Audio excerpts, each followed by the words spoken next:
And then there is a list of questions from Peter Clark, the writer. Question 1, would you rather only drink tea or wine for the rest of your life? I think the correct answer is tea, because constantly drinking alcohol would not be good, and I think I'm more dependent on tea than I am on wine. For example, I start my morning with a cup of tea. I do not start my morning with a cup of wine. But yeah, the answer is definitely tea.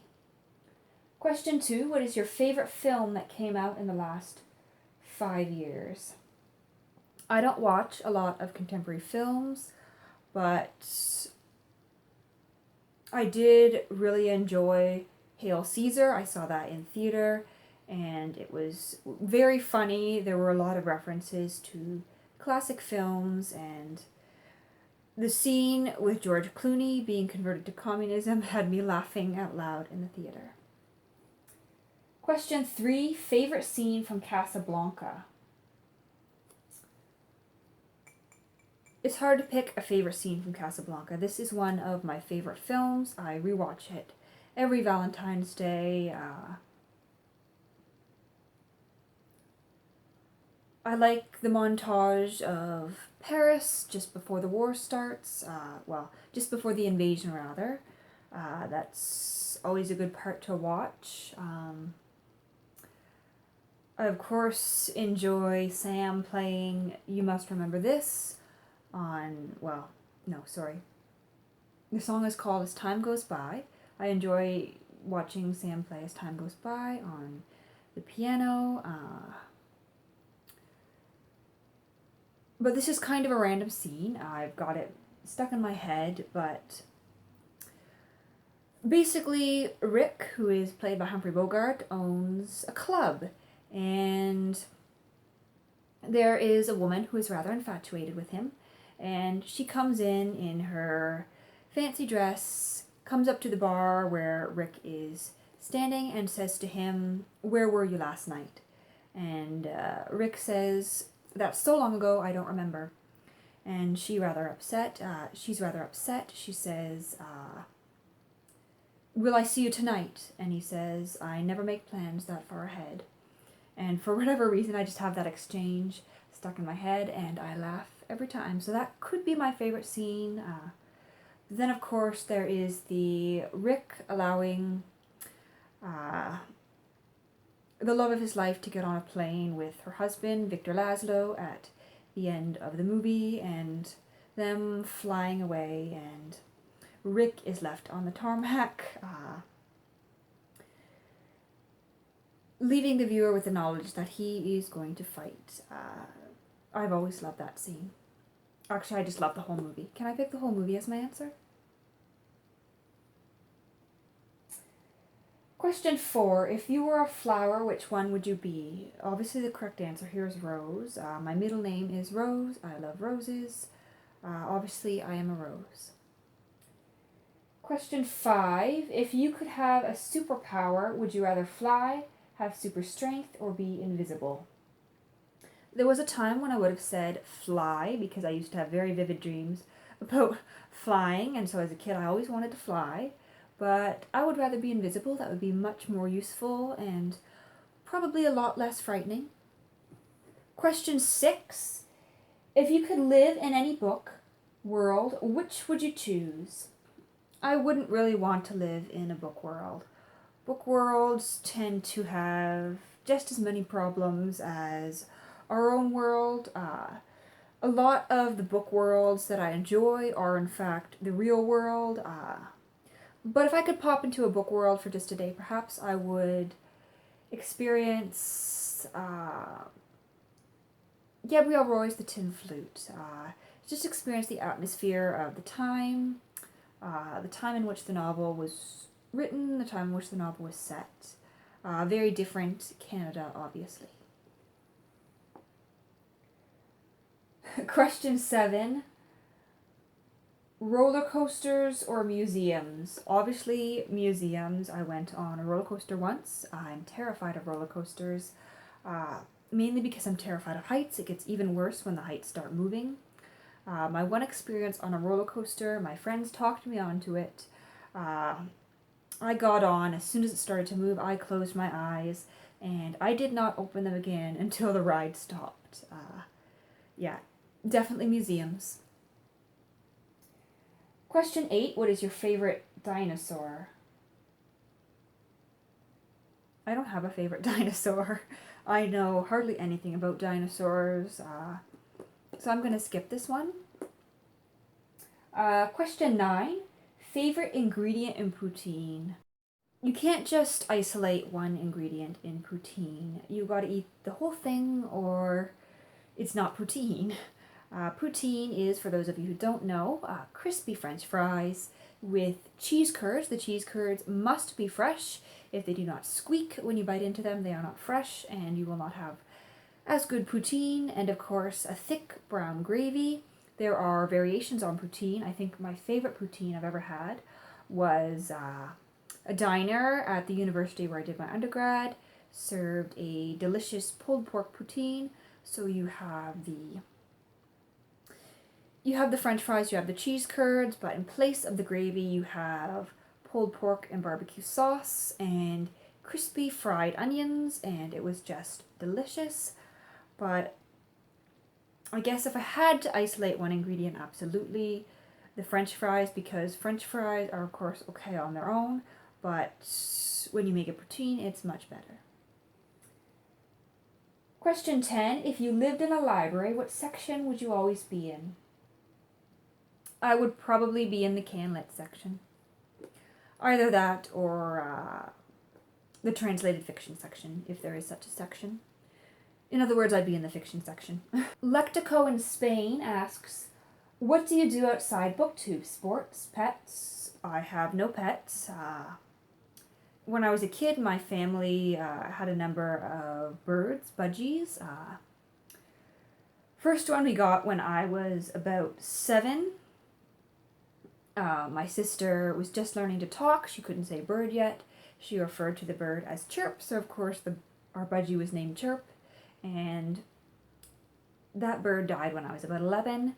We got 2 more, Candy and Snowball. They died a few years later. My brother got a bird, another budgie, adopted from an unstable home, I guess I would say.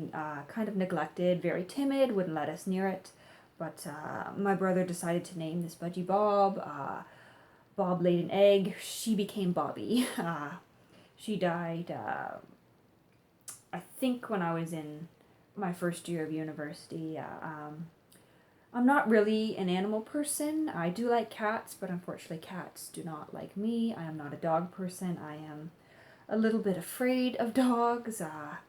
If someone is walking towards me with a dog, I will do my best to walk as far away from them as possible because I do become a little bit nervous.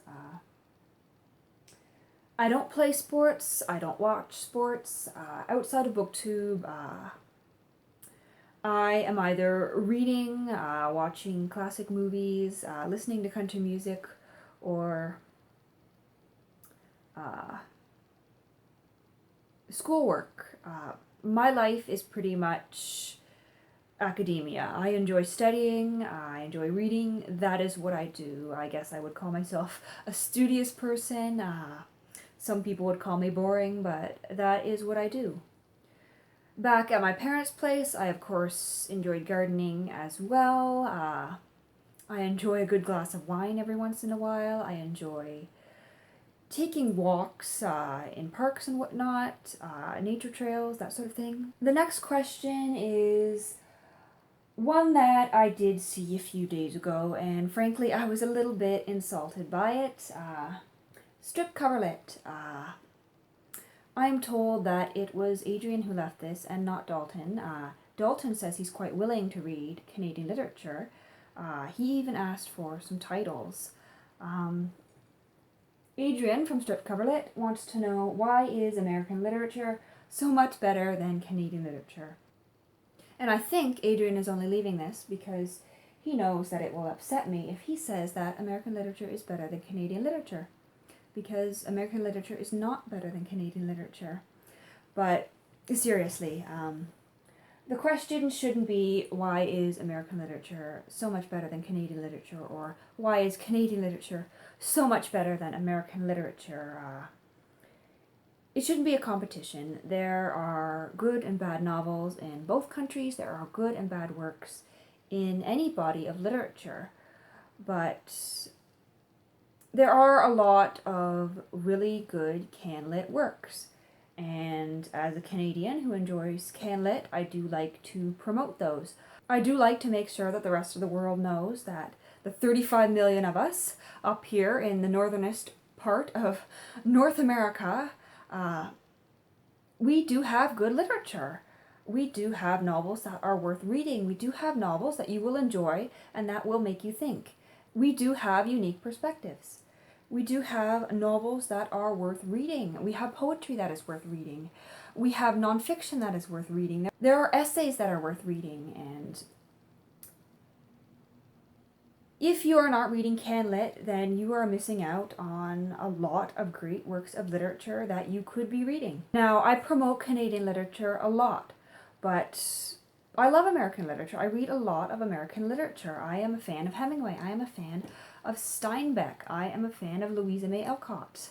I have read most of the American classics, but I have read a lot of Canadian classics too. I have read a lot of British classics. Reading Canadian literature is another way of expanding your knowledge of literature, of expanding your knowledge of the world, of diversifying your reading prospects. That's all I'm going to say for this, but I have a feeling that Adrian asked that just to upset me. But anyway, thank you for the question. And there is one more question here.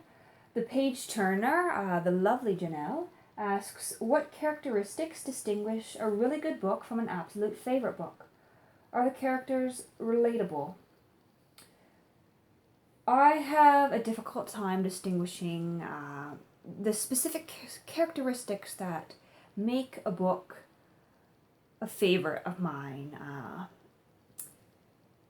As many of you may know, Hugh MacLean's Two Solitudes is a favorite book of mine, if not the favorite book of mine. But I think favorites for me have a lot to do with where I'm coming from when I approach that work. I was 17 when I read Two Solitudes for the first time. I was approaching it from a rather ignorant perspective. I was coming from a public school background where I did not really know about tensions between French and English Canada. That was not something that was widely discussed. And so when I came across this novel that brought those tensions, brought that previous political reality to life for me for the first time, it had a big impact on me. That was the first CanLit novel that I read where I was conscious of the fact that I was reading a Canadian novel. I was coming to CanLit for the first time, and so that is also what made it a favorite for me. But farther than that, I'm not really sure. Writing style has a lot to do with it. When I read 100 Years of Solitude by Gabriel Garcia Marquez for the first time, it was the writing style that really intrigued me, really made that book a favorite of mine. Strong female characters do tend to make it more likely that a book will be a favorite of mine. Political tensions, I guess. I do enjoy that aspect in a novel. I don't know, maybe I should look at all my favorite novels sometime and try to distinguish what is alike in them, because I don't really know. Of course, I guess characters would have to be relatable for a book to be good. Even when I am reading something as bizarre as Sartre's Nausea, when I'm reading Alberto Moravia's The Empty Canvas in a weird, twisted way, I am still relating. So this brings me to the end of the questions asked on my previous video, so this is the end of my Q&A. Thank you everyone for asking the questions. Hope you all have a good day.